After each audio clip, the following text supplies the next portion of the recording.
बातमीपत्राच्या पहिल्या भागात आपलं पुन्हा स्वागत। आता बातम्या पाहू विस्तारानं। महाराष्ट्रासह परराज्यातून आलिशान चारचाकी वाहन चोरणारी टोळी सक्रिय होती। या टोळीचा माग काढत स्थानिक गुन्हे अन्वेषण शाखेच्या पथकातील कर्मचाऱ्यांनी 3 संशयितांना ताब्यात घेतलं।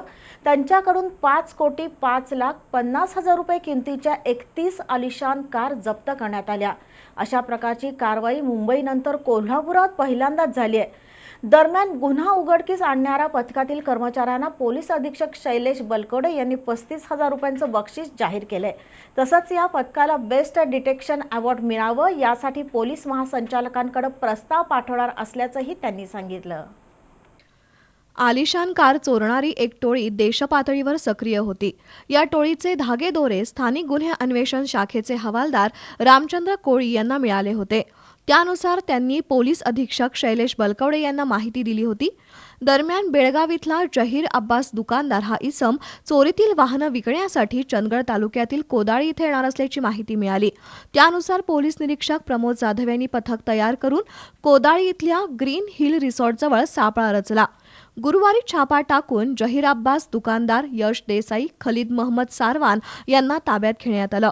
त्यांच्याकडे सविस्तर चौकशी केली असता त्यांनी इतर राज्यातून 7 चारचाकी वाहनं चोरल्याचं सांगितलं। त्यांना अटक करून तपास केल्यावर खलील महम्मद सारवान याच्याकडून आणखी 5 आलिशान वाहनं जप्त करण्यात आली। तर आरोपी यश देसाईचा चुलता आणि रेकॉर्डवरील गुन्हेगार आकाश देसाई यांना ग्रीन हिल रिसॉर्ट चालवण्यास घेतल्याची माहिती मिळाली। आकाश देसाईचा मणिपूर इथला साथीदार राजकुमार किरण सिंग हा चोरलेल्या वाहनांच्या नंबर प्लेटमध्ये फेरफार करून त्या रिसॉर्टमध्ये ठेवायचा। त्यानंतर जहीर अब्बास दुकानदार, यश देसाई आणि खलील महम्मद सारवान हे तिघेजण महाराष्ट्र आणि कर्नाटक राज्यात ही वाहनं विकायचे। त्यांच्याकडून मिळालेल्या माहितीनुसार आणखी 18 वाहनं जप्त करण्यात आली आहेत। त्या वाहन मालकांचा शोध सुरू असल्याचं पोलीस अधीक्षक शैलेश बलकवडे यांनी सांगितलं। मुख्याने दिल्लीमधले आता आपण पहिल्यांदाच्या टप्प्यामध्ये 13 गुन्हे उघडकीस आलेले आहेत। अजून उरलेल्या गाड्यांचे आपण 18 वाहनांची आपण कुठे चोरी झालेली आहे आणि कुठल्या पोलीस स्टेशनमध्ये दाखल आहे त्याची तपास करत आहोत।